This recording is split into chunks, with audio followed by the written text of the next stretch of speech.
ప్రశ్నిస్తే విలేకరులపై అక్రమ కేసుల యాదాద్రి భువనగిరి జిల్లా రాజాపేట తహసీల్దార్ రవికుమార్ చేసేటటువంటి అవినీతి భాగోతాన్ని బలగం టీవీ 2 కథనాలు ప్రసారం చేసింది.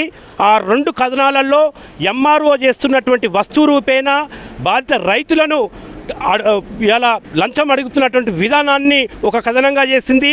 మరో కథనం ఇవాళ ఒక మహిళపై ధరణి ఉండంగా, ఆ ధరణి ఉండి పాస్బుక్లు ఉండంగా వాళ్ళకు చెప్పా పెట్టకుండా దొంగచాటుగా ఆర్డీఓ ఇంట్లో పనిచేసే ఒక పని మనిషి కుటుంబానికి అక్రమ రిజిస్ట్రేషన్ చేసిర్రు, ఎటువంటి నోటీసులు ఇవ్వకుండా. అంటే ధరణినే మార్చేసి వేరే వాళ్ళ మీద పేరు చేసిర్రు. ఇది ఎంత తీవ్రమైనటువంటి అంశంగా చెప్పొచ్చు. కేసీఆర్ ఎంతో ప్రతిష్టాత్మకంగా తీసుకొచ్చినటువంటి ధరణి అనేది ఏ రకంగా అధికారులు దుర్వినియోగం చేస్తున్నారు అనే విధానాన్ని కూడా మనం బలగం టీవీ బయటపెట్టింది. అంటే ఈ ఎంఆర్ఓ ఇవాళ తాజాగా బలగం టీవీ ఎడిటర్ అయినటువంటి సూదగాని వెంకటేష్ పై అండర్ సెక్షన్ 353 క్రైమ్ నెంబర్ వచ్చేసి 115/2023 కింద ఒక కేసు బుక్ చేయడం జరిగింది క్రైమ్ నెంబర్ ప్రకారం. అంటే ఎంఆర్ఓ అవినీతిని ప్రశ్నిస్తే అక్రమ కేసులు పెట్టడమా?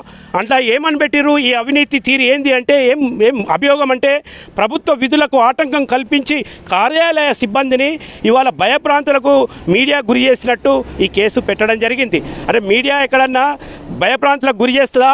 మీడియా అవినీతి అధికారుల యొక్క అవినీతి బండారాన్ని గొంతెత్తి ఖచ్చితంగా ఇవాళ ప్రసారం చేస్తుంది. ప్రజాస్వామ్యంలో 4వ స్తంభమైనటువంటి మీడియా ఇలా కీలకమైన పాత్ర వహిస్తుంది. తెలంగాణలో 4 కోట్ల జనానికి ఇవాళ మీడియా ఒక ప్రతినిధిగా పనిచేస్తుంది. అదే ప్రతినిధిగా ఇవాళ రాజాపేట ఎంఆర్ఓ రవికుమార్ చేసేటటువంటి అవినీతి భాగోతాన్ని బయట పెడితే, ఈ రకమైనటువంటి అక్రమ కేసులు పెడితే ఇవాళ ఒక రాజాపేట ఎంఆర్ఓ ఇచ్చిన కంప్లైంట్ని ఇలా యథావిధిగా స్వీకరించి ఎటువంటి విచారణ చేయకుండా రాజాపేట ఎస్ఐ కేసు నమోదు చేయడం అనేది ఎంతటి అధికార దుర్వినియోగం మనం చెప్పుకోవచ్చు. అంటే ఇలా తెలంగాణలో ఒక నానుడి ఉంది. ఏంది ఆ నానుడు అంటే దొంగలకు సర్ది కట్టడం అని అంటారు. ఇంతకుముందు రాజాపేట రైతు బలగం టీవీకి ఫోన్ చేయడం జరిగింది. ఏంది సుధగాని వెంకటేష్ అన్న, నువ్వు ప్రజల కోసం పనిచేస్తున్నటువంటి క్రమంలో మీడియాలో గొంతెత్తి మాట్లాడుతున్నటువంటి క్రమంలో రాజాపేట ఎస్ఐ నీ మీద అక్రమ కేసు పెట్టాడట. అంటే రాజాపేట ఎస్ఐ ఇవాళ దొంగలకు సర్ది కట్టుతున్నాడు, ఇది అర్థమవుతుందని చెప్పేసి ఒక రైతు ఇవాళ బలగం టీవీతో మాట్లాడడం జరిగింది. అంటే ప్రజల్లో ఎవరి పరువు పోతుంది? ఇవాళ అవినీతి చేసేదేమో రాజాపేట ఎంఆర్ఓ రవికుమార్, కానీ దాన్ని అవినీతిని కాపాడడానికి ఇవాళ అవినీతిని ప్రశ్నించే వాళ్ళపై అక్రమ కేసు చేసిందేమో రాజాపేట ఎస్ఐ. అంటే ఇది ముమ్మాటికి ఎవరు సద్దులు కడుతున్నారు అనేది ప్రజల్లో అపహాసానికి గురైనటువంటి పరిస్థితి. పోలీసు ఉన్నతాధికారులు కూడా దీని మీద సీరియస్గా తీసుకోవాలి. ఎందుకంటే ధరణినే మార్చి దొంగచాటుగా బాధితులకు ఎటువంటి నోటీసులు ఇవ్వకుండా ఈ ఎంఆర్ఓ ఇవాళ ఒక ఆర్డీఓ భూపాల్ రెడ్డి ఇంట్లో ఆనాడు పనిచేసినటువంటి పని మనిషికి ఇవాళ అక్రమ రిజిస్ట్రేషన్ చేయడం అనే దాని మీద మీడియా ఇవాళ బలగం టీవీ కనిపెట్టింది. ఆ విషయాన్ని ప్రశ్నించినందుకు ఇటువంటి అక్రమ కేసు పెట్టారు.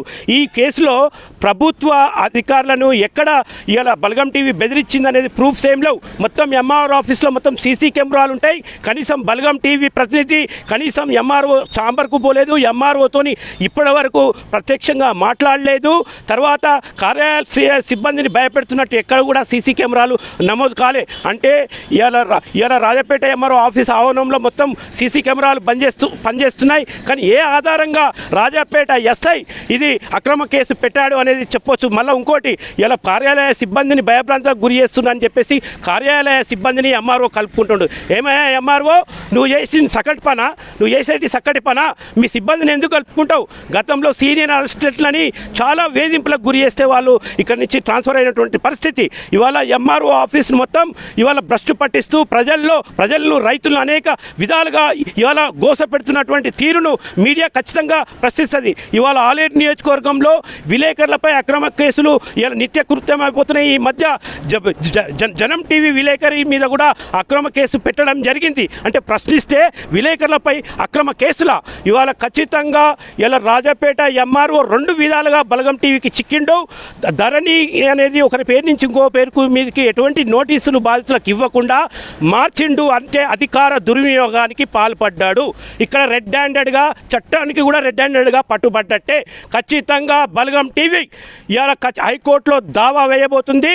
ఇవాళ రాజాపేట ఎస్ఐ ఏ రకంగా ఈ తప్పుడు కేసు పెట్టాడు, హైకోర్టులో దావా వేయబోతుంది. అట్లాగే రాజాపేట ఎస్ఐ యొక్క అవినీతిని కాపాడడం కోసం రాజాపేట ఎంఆర్ఓ అవినీతిని కాపాడడం కోసం రాజాపేట ఎస్ఐ ఏ రకంగా ఇవాళ తప్పుడు కేసును ఇవాళ ఎటువంటి ఆధారాలు లేకుండా పెట్టిన విషయం మీద ఖచ్చితంగా హైకోర్టులో దావా వేయడం జరుగుతుంది. ఎందుకంటే తెలంగాణలో తెలంగాణ తల్లి విగ్రహావిష్కర్తగా సూదగాన వెంకటేష్ అనన్య త్యాగాలు చేసినటువంటి చరిత్ర ఇవాళ ప్రతినిత్యం సీమాంధ్ర ప్రభుత్వ హయాంలో తెలంగాణ కేసులను ఎదుర్కొన్నటువంటి ఒక ధీర గుండె కలిగినటువంటి గుండెకు ఇట్లాంటి చౌకబారు కేసులు అంటే ఎటువంటి ఆధారాలు లేని కేసులు, అవినీతిని కప్పికూర్చే కేసులు ఏం చేయలేవు అని చెప్పేసి చెప్తున్నాం. హైకోర్టులో న్యాయ పోరాటాన్ని కొనసాగిస్తాం. ఖచ్చితంగా ఈ ఎంఆర్ఓ యొక్క అవినీతికి కళ్ళెం వేసి ప్రజాస్వామ్యానికి నాలుగో స్తంభమైనటువంటి పత్రికా రంగాన్ని ఇలా జర్నలిజాన్ని కాపాడుతామని తెలియజేస్తున్నాం. అట్లాగే ఇలా ఇటువంటి ఎంఆర్ఓని తక్షణం సస్పెండ్ చేయాలి. ఎందుకంటే ఇప్పటికి కూడా ఇతను వస్తు రూపేణ ఏ రకంగా ప్రజల్ని పీల్చి పిప్పి వేధింపుకొని తింటుండో ఆ విషయం పట్ల ఉన్నతాధికారులు చాలా సీరియస్గా ఉండాలి. ఇప్పటికీ కూడా ఎంఆర్ఓ ఎక్కడ కూడా తన హైదరాబాద్లో కట్టే ఇంటికి కూడా ఇలా ఇక్కడి నుంచి ఇసుకను అడగడము, ఇక్కడ ఉన్నటువంటి రియల్ ఎస్టేట్ మాఫియాతో మిలాఖత్ కావడము, ఇక్కడి నుంచి మొత్తం మెటీరియల్ అంతా తీసుకుపోవడం ఒక దగ్గర బలగం టీవీకి కూడా చిక్కింది. వస్తు రూపేణ లంచం అడిగినట్టు ఈ లంచగొండే అవినీతి అధికారుల పట్ల ఇవాళ ఖచ్చితంగా ప్రజానీకం మేల్కొని ఖచ్చితంగా ఇటువంటి అధికారుల యొక్క అవినీతి భాగవతాన్ని మీడియా సమక్షంలో బయట పెట్టాల్సిందిగా కోరుతున్నాం.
బ్లాక్లో కొంచెం మంచోడు దొరకట్లా. సొసైటీ హౌస్ఫుల్ విత్ విత్సాసంలో అన్నా తీసుకుంటున్నాయి చూడనా